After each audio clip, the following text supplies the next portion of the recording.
Доброго дня, шановні колеги. Hello, dear colleagues. We are glad to see you at the webinar organized by the Embassy of the Kingdom of Sweden and Ukraine on the topics Swedish model and interaction with prostitution on the side of the state.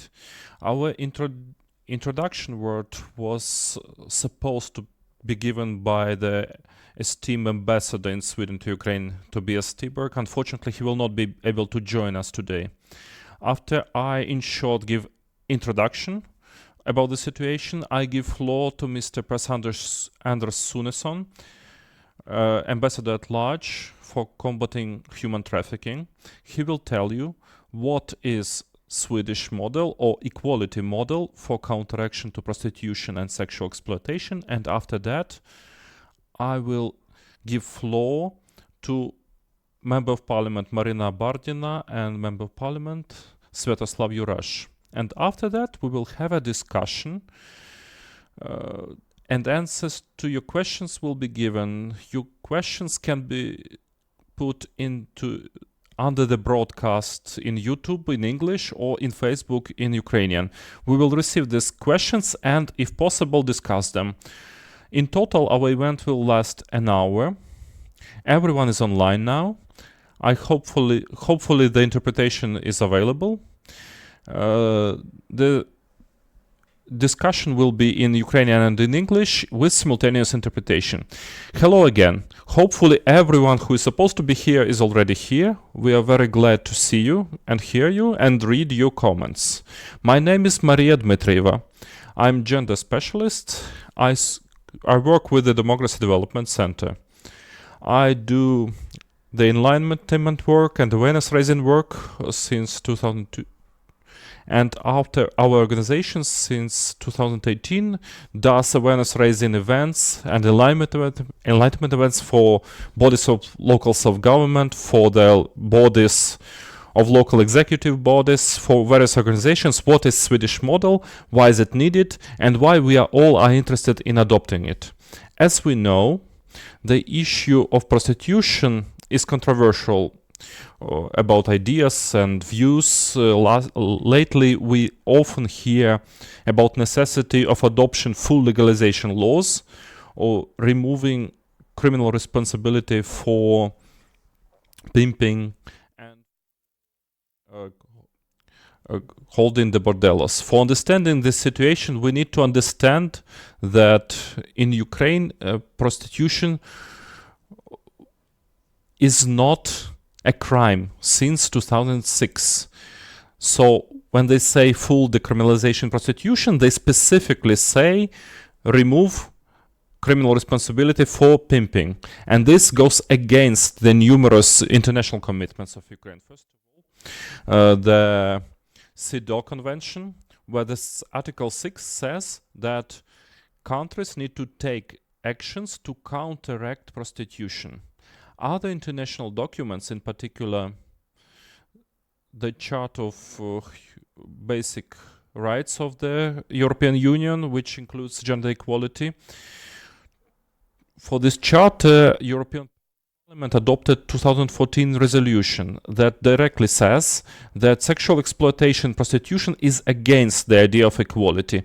I can tell you a lot about this topic, especially on this occasion, but today we have a great opportunity to listen about the Swedish experience of combating prostitution.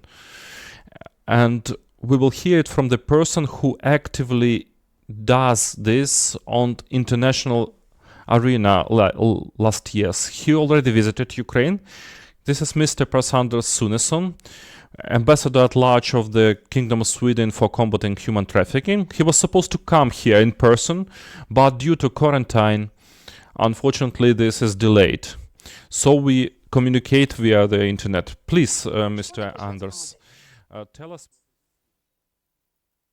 Okay, thank you so much, Maria, for this introduction. And hello, everybody, and please be welcome to my kitchen in Stockholm. Let me start by saying that I'm thrilled to reconnect with all of you in Ukraine again.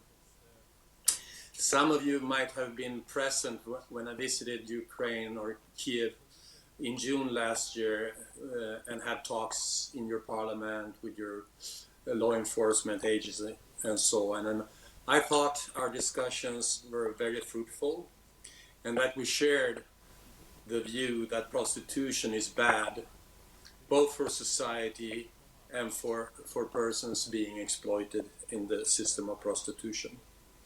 I'm therefore very happy that we're continuing this dialogue. And I want to give my thanks to Ambassador Tobias Tyberg and the colleagues at the Swedish Embassy, to the Ukrainian Parliament, and of course to Maria for organizing this webinar. My only regrets are that I'm not able, due to COVID-19, to visit Kiev again. Last year was my first visit to Kiev, and I must truly say that I fell in love with Kiev. I sensed the people were very, very friendly and very nice, and I really liked the city. So I'm very much looking forward to coming back. I'm going to talk about the background to the Swedish law, the regulation, and the effects of the Swedish law. And I will be happy to answer any question later in this webinar. So to start, before 1999, when the Swedish law that prohibits buying sex came into force, we had no regulation regarding prostitution in Sweden.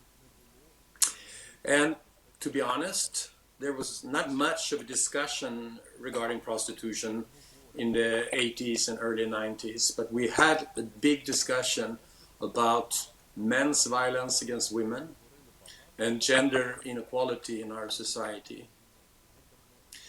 And the women's movement in Sweden, they were really pushing the Swedish government to do something about men's violence against women and the gender inequality in our society. And the Swedish government did what governments do when the pressure gets up. They put together a governmental inquiry to look into the structures behind men's violence against women and gender inequality. And it was during this governmental inquiry that the issue of prostitution came up on the table. The investigators could see that there was a lot of violence going on against women in prostitution, and it was also easy to see that it was a big gender equality issue. It was mostly men, to 99.9%, who were using their financial power to buy access to young women's bodies. So discussions started regarding prostitution, and the government decided to put together another governmental inquiry to look into the issue of prostitution. And this governmental inquiry did quite a thorough job. They interviewed a lot of those who were in prostitution back then. Back then it was almost only Swedish women. They also interviewed the men buying sex. And the findings, in short, were the women selling sex were not the strong entrepreneur women saying, this is the choice I made for myself. In Sweden, I have the opportunity to educate for free. I can become a bus driver, a teacher, a dentist, a doctor, or whatever I want. But I choose to work in prostitution. No. These were all young women with very low self-esteem. Almost all of them had a documented history of abuse during their upbringing. Sexual abuse or drug problems in the family. And they were actually, really considered to be victims of their upbringings. And looking at what the Johns said, you probably heard this before.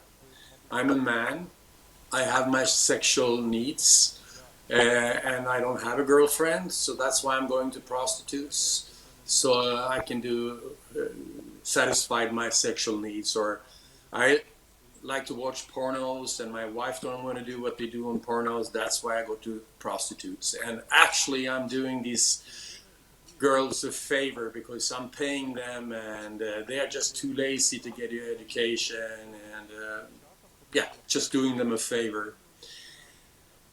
When the results came public in Sweden, there was quite a public outcry. People were angry about this, and there was a growing opinion that we don't want prostitution in our society. At the same time, there was a discussion, well, what happens if we prohibit prostitution? Will it become more dangerous for those who are in prostitution? Will prostitution go underground? And issues like that. And there were polls done, and I would say that just before the law came into force, about 50% of the Swedish population were pro the law and 50% were against the law. But the government decided to put first of all, they decided that no, we don't want prostitution in our society. We don't want to send a signal that it's okay for mostly men to use their financial power to buy access to women. We don't want our children to grow up in a country where you can buy women in windows the same way you can buy your refrigerator. Then the government had a discussion how to regulate this. Should we prohibit both the buyer and the seller, or should we regulate it in a different way? There were people saying, if these are two adult people engaging in this transaction, they should both be punished. But then there were other people saying, no, remember the results from the inquiry. These women are not criminals. They should not be put in jail. They should be offered help to leave prostitution. And so it was decided, 1st of January 1999, that in Sweden we prohibited buying sex but not selling sex. Instead, we put provisions in place saying that those who are in prostitution should be offered help to leave prostitution voluntarily.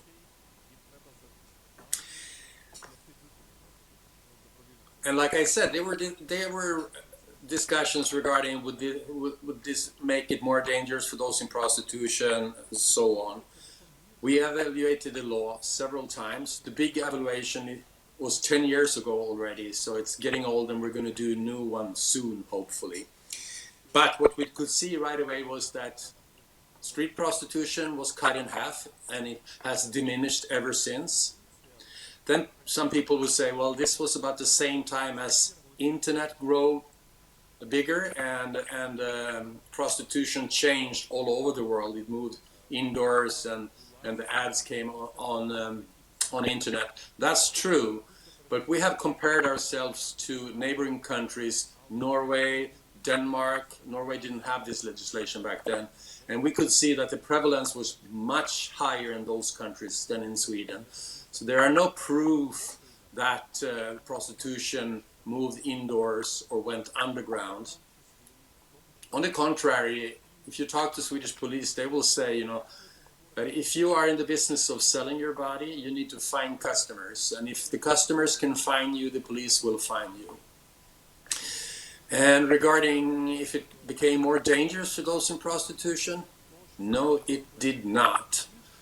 Actually, and this is also testimonies from both those who are in prostitution and from the Swedish police. They say there was a big power shift with the law.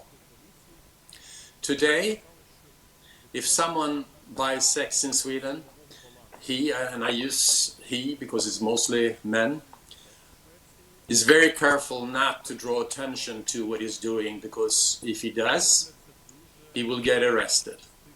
And therefore, very few would do anything to argue with the person they're buying sex from. And we have actually not had one violent crime or a murder to someone in prostitution since the law came into force. And we can compare that to, for example, Germany, who legalized brothels and prostitution back in 2002. They have so far have about 86 murders of women in prostitution. Also, the Swedish police and Interpol will are saying in reports that Sweden is almost a dead market for human trafficking for sexual exploitation because the demand is so low. So this legislation has been a great barrier for against human trafficking and against human organized crime. Sorry. And you remember I said that about 50% were pro the law when the law came into force. Today it's more than 80% is pro the law. And it's been very positive for our gender equality work in Sweden to have this law in place, to have this strong signal from our government that it's not okay to use someone else's vulnerability to satisfy your own sexual needs. And very, very, very short, just say that we are in a very good position now internationally because we can really compare the consequences of different policy choices. We have the Swedish law and the consequences of the Swedish law, and we have, for example, the German system where they, back in 2002, decided to legalize brothels, pimping, selling and buying sex. In Germany today, you have more than 400,000 women in prostitution. 98% of these women are women from low-income countries. They are the ones who are serving the huge demand in Germany. And actually, the demand, like I said, went down in Sweden. In Germany, it increased with more than 30% since the law came into force. And one argument in Germany for legalizing was to make it more safe and make it possible for those who are in prostitution to register for social rights. Well, so far, since the law came into force, until 2017 when they changed some regulations, only 46 women registered for social rights. They do not want to end up in the paperwork of the government. So that really didn't work. And today there is a growing support in Germany for changing the law. There is a cross-party coalition in Germany to prohibit to go for the Swedish law and to prohibit buying sex, and hopefully we will see this come through soon. So for you who are discussing this in Ukraine, I'm like I said, very happy that we can have this dialogue, and I will be happy to answer any questions you might have. I will close with just one short reference to France, because sometimes people say, well, Sweden is a small country up in north and this might work there, but it wouldn't work anywhere else well. Many of you might know that that France put a legislation like the Swedish legislation in place 3 years ago. Last year in January, they did a big survey and they asked French people, so what do you think about the French law now? And the results are amazing. 78% of the French people answered in this poll that they firmly stand behind the law, and 74% say they actually consider the act of buying sex an act of violence. So when people are educated that prostitution is not pretty woman, it's sustaining organized crime, it's exploiting the most vulnerable, it's putting money in exploiters' pockets, most people will say, no, we don't want this in our society. And my government and myself, we are 100% sure that we will never, ever be successful combating human trafficking for sexual exploitation as long as prostitution is legal in countries. Because we know where prostitution is legal, there is a huge demand for new women all the time, And if you can only find a few women, like in Germany, who are willing to work in the brothels, well, the women must come from somewhere. And there are human traffickers ready to provide those women. Thank you so much. Дякую, Per Anders. Thank you, Per Anders. It was a very inspired speech. And it's very nice to hear that in France the law similar to Swedish has such a broad support. We have several questions about what you were telling us about. I will just read them for you and you will be able to answer them. You have 4 more minutes according to our timetable. After that we will give floor to Miss Marina and after that to Mr. Svetoslav. So, the questions, in short, please.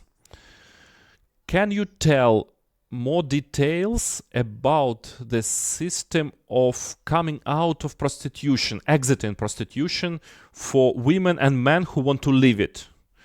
Second question. How many cases of clients of women in prostitution went to court? What were the sentences that they received in the courts? And the third one, are there any researches between legalized and non-legalized prostitution and corruption and security? These are the 3 questions that I wanted you to answer. Thank you so much. Yes, we have a very general provision in Sweden regarding exit services. The municipalities are obliged to give support to those who need support. And for example, in Stockholm, when the prostitution group with the police are out working and they find someone who is in prostitution, they will make sure that the persons from social services will come and talk to the person in prostitution and tell her what we can offer if they would choose to leave prostitution. And what we can offer is, of course, safe shelter, medical help, social help, vocational training if needed. There will be an assessment of every person who choose to leave prostitution. But I would say that for anyone who is interested in regulations, the French law has more detailed provisions regarding exit services that I would recommend anyone who is considering legislation regarding this now. But we have these provisions and it works fine in Sweden. The government is also giving financial support to civil society to provide with shelters and provide help. Regarding how many cases of clients, I'm not 100% sure, but I think last year we had about 400 convictions of purchase of sex, and we have from fines up to 1 year in prison if you get caught. And I'd say that everyone who was caught buying sex was fined. No one went to jail, and it's been very rare that someone goes to jail. But we had a very interesting case recently where a man bought sex and he went on to a website where he gave a judgment of the woman he bought sex from, and it was obvious that he knew that she was a victim of human trafficking. He was indicted for it and convicted for rape instead of buying sex. And we are at the moment with all new legislation on sexual consent in Sweden, having discussions regarding if it will be more common to charge sex buyers with rape instead of sex buying. Then the last question was if there are any research on corruptions and security in connection to human trafficking. I've read several studies. I cannot cite them at this very second. When it comes to security, I'd say that human trafficking for sexual exploitation, the profits are about almost $100 billion a year globally. And it's well known that money from this business is used to fuel terrorism, and is also, of course, money that goes into organized crime, which will undermine democracy, will be used for corruption and so on. So yes, there's an obvious nexus between human trafficking for sexual exploitation and prostitution, corruption, and organized crime. Thank you. Дякую. Thank you, Per-Anders. Very concise answers. That's what we needed to hear. In short, summarizing what Per-Anders said us, the law was adopted after consultation with women in prostitution. It includes punishing for buying sex. It provides for exit programs for those who want to leave prostitution. It includes training for police and change of attitude to people in prostitution. It was one of the key factors of adopting this law. And these are the things that we as a country need to understand when we speak about Swedish model or equality model. Now I want to give floor to Ms. Marina Bardina, a member of Parliament of Ukraine, who is consistent in advancing gender equality in Ukraine. Please, Marina. Hello, colleagues. Hello, everyone who is listening to us and who relates to this topic and who is interested in this. I want to thank Mr. Per-Anders for making possible this communication, for your consistent advocacy of Swedish model, not only in Sweden, but also communicating with other countries, and for your support of Ukraine. We really want to move to dialogue and to defining what we do in Ukraine with prostitution. And I have a hope that after removing the quarantine, you will be able to come to Kiev again, and we will be able to conduct a roundtable with police. We might hear the opponents of Swedish model, and with participation with the members of parliament from the largest faction in the parliament now, the servant of the people, Sluha Narodu. Hopefully such round table will enable more broad discussion in Ukraine. For me, as the head of subcommittee for Ukraine's compliance with international communities in human rights and gender policy, it's very important. This argument is very important about the international commitments and international documents that push us to Swedish model. For example, Ukraine ratified Convention of CEDAW, which definitely points out a negative impact of prostitution and actions related to prostitution. This impact, and the convention says that it is incompatible with dignity, with human dignity, and it is a threat to family and the society. This convention was ratified by Ukraine, so it is international law that Ukraine must follow. So this is the first law that pushes us to resolving the issue with prostitution as such. The second document I am basing on is a resolution of the European Parliament.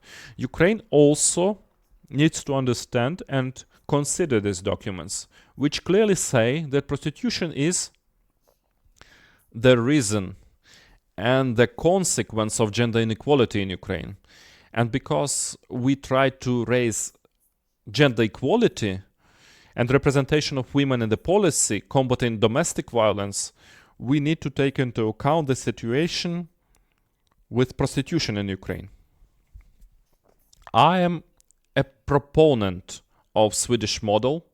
I am proponent for cancelling the Article 181, which blames the women, which makes women responsible for prostitution, and ascribes fines and warnings for them, administrative measures. And I'm for criminalizing the client and making the relevant changes in the law. Hopefully, after the end of the quarantine, we will get together with the civil society representatives, with international society representatives, we will ask Sweden to support us in that, to work on various draft laws on implementing Swedish model in Ukraine, which we already have. Maria Dmitrieva, thank you for sharing your developments in this sphere. And as to dialogue with the women in commercial sex, we need to have this communication and dialogue. We as authorities need to conduct such dialogue, and we need to adopt the scenario that is acceptable for everyone. Hopefully, after the quarantine, we will discuss it in the parliament, and we will invite, hopefully, Mr. Peranders to Kiev, and we might have more specific discussion directly with specialized ministers, directly with the heads of the factions who supported or denied Swedish model for some reason, because lack of definite model in Ukraine as to prostitution, I cannot say we have some huge support of Swedish model, but again, we need to work with this topic, and it is concerning that we don't know how as a society. Thank you for this concept of transit period, how to work with the women of commercial sex, as to all the social, psychological things that need to be introduced to implement Swedish model in Ukraine. So I count on the support of my colleagues in the parliament. Hopefully, Mr. Sviatoslav Jurash will develop this topic too.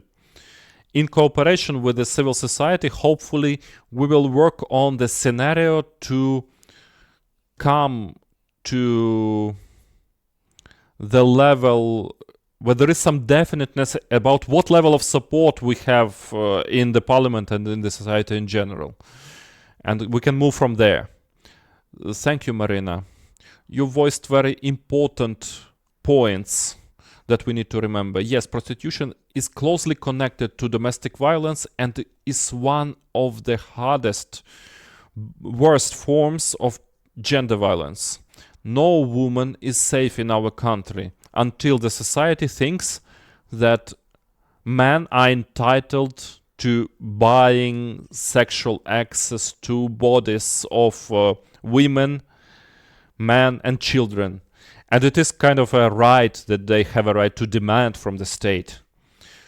Our state is the state of law, of supremacy of law. This is what the Constitution says. We have equal rights in prostitution, so no one has a right to buy consent for rape from other person. It's inadmissible. So we have incoming questions.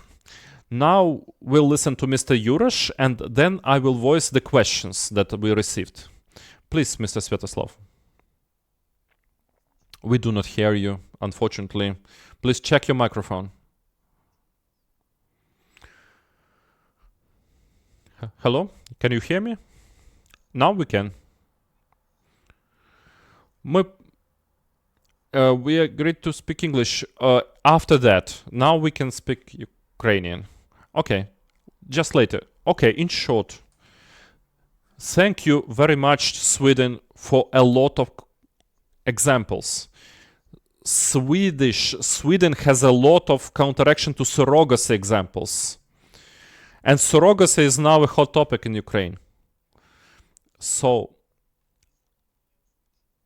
in the context that it's very useful for the world, fortunately, the model is not only Swedish now. So, we heard examples of that, and also exiting from prostitution is very fruitful. And the results that show but this method is the method that helps to solve this social evil, the prostitution. Now, how to bring this to the Ukrainian society? With Marina, I think we choose wrong wording when we tell the society about it. The topic is very painful for me and for Marina because there are many people who want the German model. There is a big lobby for that. And there is a half, just like the moderator here, who defended from the outset the Swedish model. So in the social networks, the discussions, we have a huge lobby of counteraction. The churches, of course. The churches are, of course, NGOs. They are huge structures. They are international. They have old institutional capacity, and they do say that prostitution is evil. So they agree on that. So I want our civil discussion on how counteract this evil. We want to cooperate with Ukrainian churches because churches can help us to leverage and to persuade the men in the parliament to do something about this. Because current discussions in the parliament are, you see, they say, oh, this evil always was, always will be, so let's make it a legal business at least. And this approach is, of course, because they speak with people who they respect.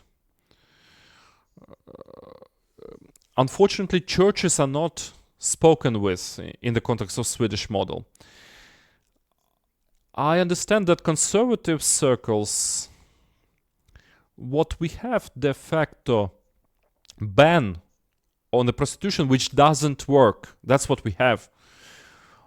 And on every step we have an examples of de facto legalization where we have huge structures that make a coverage for prostitution, who sell Ukrainian women all around the world, unfortunately. So living as it is not an option. We need to change something. We need to do something about it. So, if we discuss Swedish model, we need to engage new players. Maybe institutional, maybe ancient players might do something like churches. I was very glad to cooperate with Marina before the elections, after elections, during elections. This is one of the questions that needs to be solved. And in the context of the gender equality, we agree that both genders deserve to similar treatment in law. That's what all the world says. Thank you. Thank you, Svetoslav. Thank you mentioning other countries which adopted the similar question. As Per Anders mentioned, it was adopted in Sweden in 1999. Later, it was adopted in Norway, Iceland. In 2016, it was adopted in Canada and France. And the last, it was adopted in Israel. Now, the parliament considers this in Latvia. In Spain, the work is done towards this, where they have a huge problem with human trafficking. And also in Germany, last autumn, German parliamentary majority, adopted a memorandum that admits that it was a mistake to legalize prostitution, and that they need models, something like Swedish model, equality model. So, when we are speaking about churches and its influence on Ukrainian society, we have a very painful question of ratification of the Convention of Counteraction to Gender Violence, so-called Istanbul Convention, under which we could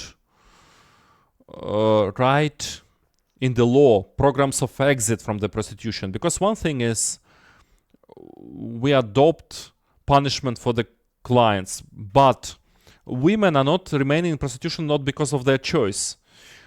They find themselves there when they have no other choice. And if we are state of law and we admit that men and women have equal rights, the state needs to undertake obligation to support exit from prostitution of both women, men, and children. Unfortunately, we have children's prostitution. It didn't go anywhere. It is a dirty Ukrainian secret. It's one of the actually sex tourist attractions. Thank you for the problem of surrogacy. The feminists also speak about this as a big problem, because it is also related to trafficking. This is exploiting the reproductive function of women. This is trade of babies.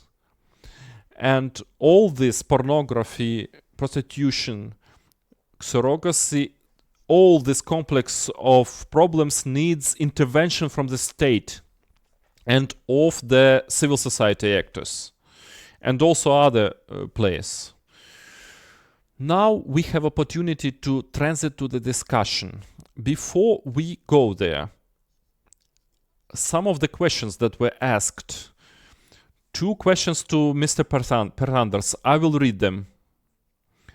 Please answer them, and after that, we will have opportunity to discuss what was said before. It was discussion before Mr. Peranders, Marina, and Mr. Svetoslav, and it will happen in English. So please, if you want to trace it, we have interpretation, so take the link and you'll get the interpretation. Mr. Peranders, what will you say to people who say, my body is my business. If I want to sell my body, who are you to ban this? Second question. How to explain to people that prostitution is not work, not a job, and not a source of income for the governmental budget? And the third question, how can we introduce this model in Ukraine when we know that the police supports bordellos and doesn't stop them, doesn't stop pimping? So these are the 3 questions that we had from the audience. Please, Mr. Peranders, you may answer them. Thank you, Maria. The first question, my body is my body. Who are you to tell me what I can do with my body? I'm confronted with that statement sometimes, and it's always been by women who are in a position where they can actually make a choice. And I say to them, I would agree to that argument when a person is in a position to make a real choice between becoming a doctor, a teacher, a bus driver, or whatever, or going into prostitution. But we know that the vast, and I mean almost everyone who are being exploited in prostitution are not in a position to make this choice. Very, very few women actually choose to go into a business where they are treated the way they are treated in prostitution, where they are being have to have sex with 20, 30 men every 24 hours and so on. So no, I'm sorry, but I cannot accept that argument as an argument why we should not why we should not regulate against prostitution. We have to, for many reasons. The second question, prostitution is not a job. How to explain this? Well, I would use the same argument that the very vast majority of those who end up in prostitution are the most vulnerable person in very vulnerable situations, and is that the best a state can do, to offer prostitution as a solution to put food on your table? Shouldn't governments, when we know what the damage of prostitution is, do everything they can to create jobs that instead of offering prostitution? And I like to quote a woman I met in Colombia who was in prostitution. She said, here in Colombia, prostitution is not legal, and it's the worst to be in prostitution. But I am scared to death that the government will legalize prostitution, because if they do, myself, my daughters, and women like me, we will never ever be offered anything else than to get our money through prostitution. And Swedish government is very concerned with if there would be governments saying, you know, in order to solve the migration situation and to create jobs, prostitution should be an option. So no, prostitution is not a job. It's always exploitation of someone's vulnerability.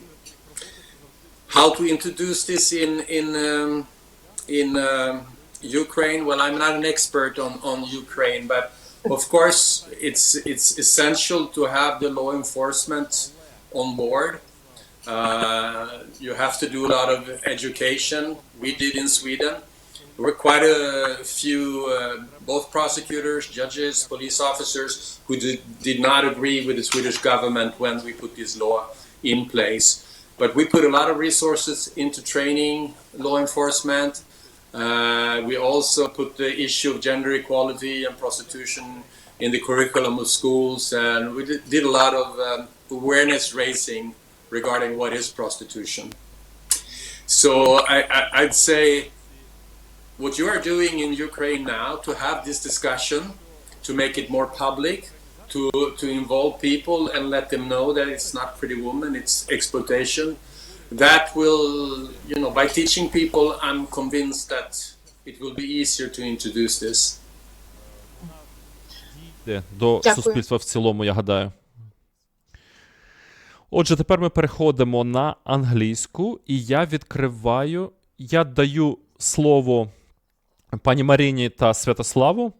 Your thoughts on what we've been discussing so far. Adding last question, I want to say that really this communication with law enforcement is very important, and Deputy Minister Tetiana Kovalchuk is also involved in the process of this communication, and I hope that today's our democracy talks, they will launch the discussion within our parliament on prostitution and possibility to make changes to the Ukrainian legislation and criminalize the crimes. So I hope that our next step will be communication with representatives of law enforcement, because we really need to understand in Ukraine how to realize the advocacy campaign and how to involve even law enforcement and police in this advocacy campaign, because really different views exist in law enforcement agencies. So it will be our challenge not only communicate with women of commercial sex, but also to communicate with law enforcement. And here Swedish experience will be very useful to understand how to advocate and how to make this communication with police, how to train them, and how to look for this political will within law enforcement. Thank you. Mr. Svetoslav? Well, first, I would like to very much thank Sweden for leading the efforts on this. Even though many countries have mentioned that adopted or implemented various forms of the Swedish model, they are not as proactive as Sweden is in trying to get rid of this social evil around the world. So I'm very thankful for that effort to Sweden first. Second, I'm very thankful that you are broadening the coalition. As I mentioned when I was speaking Ukrainian, I do believe that the partners who engaged for the Swedish model in Ukraine essentially have many other things on their agenda, which for Ukrainian society are much more difficult to accept. And when they combine all that into one package, that often creates a misunderstanding of what this can lead to, what the Swedish model is. And I believe that only with a broad coalition of various forces, conservative, liberal, in our society, you can achieve these results to try and transform the public's vision of what is prostitution from necessary evil. Essentially, that it's not just a question of engagement of police. Police is very often, very many cases that investigative journalists have looked at, is leading the efforts on basically commandeering prostitution in Ukraine. So to try to defeat it requires to essentially change the tone of conversation with the law enforcement agencies, because it's not just about deputy ministers that are there to try to speak nice about various things. It's about engaging with top officials and forcing them to change their attitude to this evil. And I believe the fact that we have so many partners, such as Sweden, engaged in this effort is fundamental to transform the dialogue with those top officials in law enforcement. And again, I only reiterate that the only way to achieve this is broad coalition, broad church, if I may say so, big tent, other expression. That is the only way to engage with this. You cannot achieve this transformation only by doing the same thing you were doing for all these years with the same act in civil society. This has been ineffective, and only way to transform this is to engage with many other players. I'm very happy to engage with Marina and the Swedish Embassy to try and get that done. Thank you. I had a question that was raised in our chats under our broadcast. There was a question how we can implement such an major undertaking that requires a lot of resources, both for awareness raising, for retraining, for organizing those very exit services in the country that is being ravaged by war and the economic crisis and the pandemic. With all this going on, how can we allocate our scarce resources to help women in prostitution to exit prostitution? How can we explain to men that you cannot rape people even if you pay them to tolerate it for you? I just want can I start here? I want to say that really we just have not appropriate conditions in our country, taking into account the war, pandemic, to maybe to start to continue our work on prostitution. But it's just complex, really, and we can't wait the time when war will finish here and we will live in our conditions. No, our main responsibility is to work and to propose different scenarios how it is possible to do. Now, while pandemic in the world, women face with the problem of domestic violence, and our Ministry of Social Affairs, as I know, they just try to work on creation of a national call center to react on domestic violence cases, and to organize this strategy and structure, what is more important, how on national and regional levels it's possible to react in appropriate way, how organize the communication again among law enforcement, local authorities and social services to make it efficient. So it's just complex when we work on domestic violence, prostitution, and war and pandemic. Part of this cooperation of national and local authorities.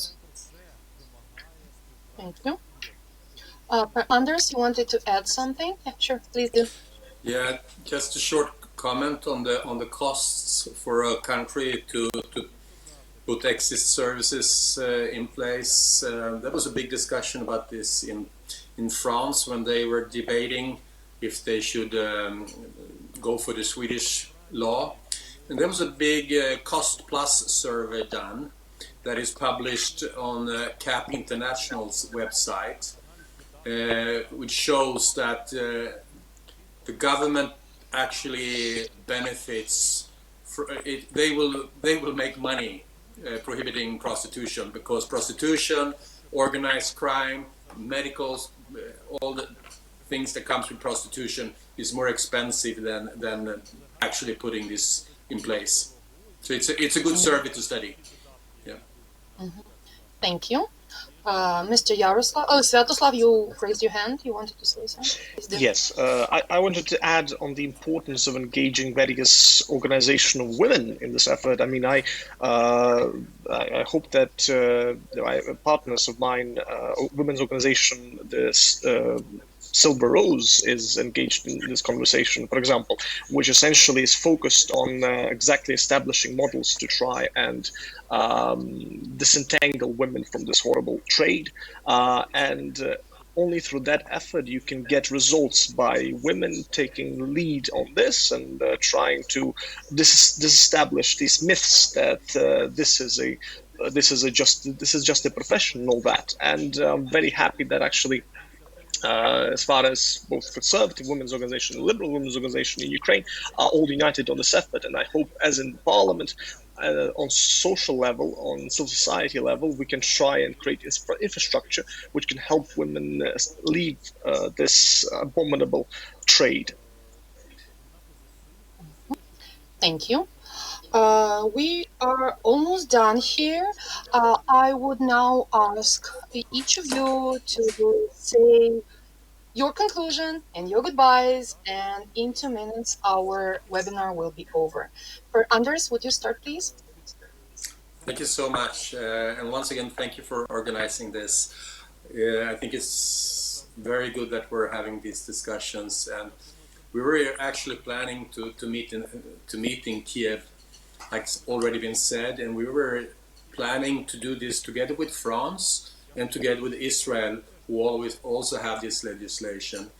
And last year, Sweden and France made an agreement to have a joint diplomacy in the area of combating human trafficking for sexual exploitation and against prostitution.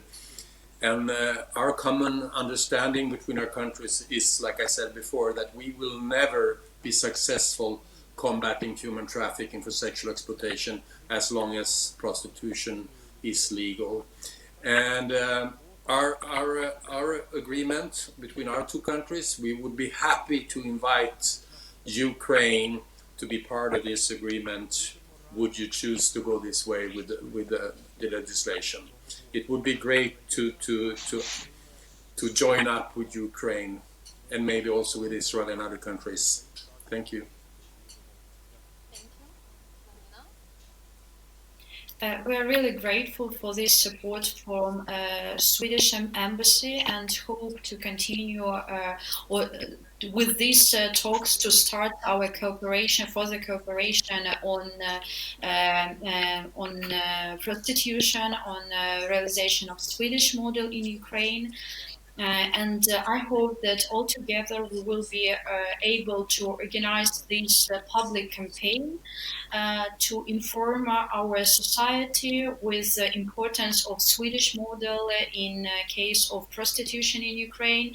And I hope and I think that it works when we have information all around us on billboards, in newspapers, on TV. So I hope we will have such information campaign and communication on the possibility to realize the Swedish model in Ukraine. Well, again, I want to reiterate my thanks for the leadership that Sweden takes on this and is engaged to try and spread the word that this social evil isn't insoluble and there are ways to tackle it and achieve results, as Sweden has first. Second, I hope this is one of the first conversations, and the further conversation will be had not just with legislators such as myself and Marina, but also with people that actually have concrete plans to try and achieve this in Ukraine.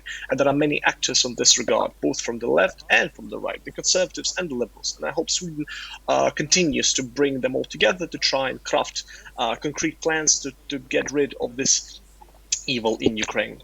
So thank you very much. I would also want to thank the Embassy of Sweden in Ukraine for putting. Sorry, we don't hear you, Maria. Can you hear me now? I didn't touch anything, I swear. Can you hear me?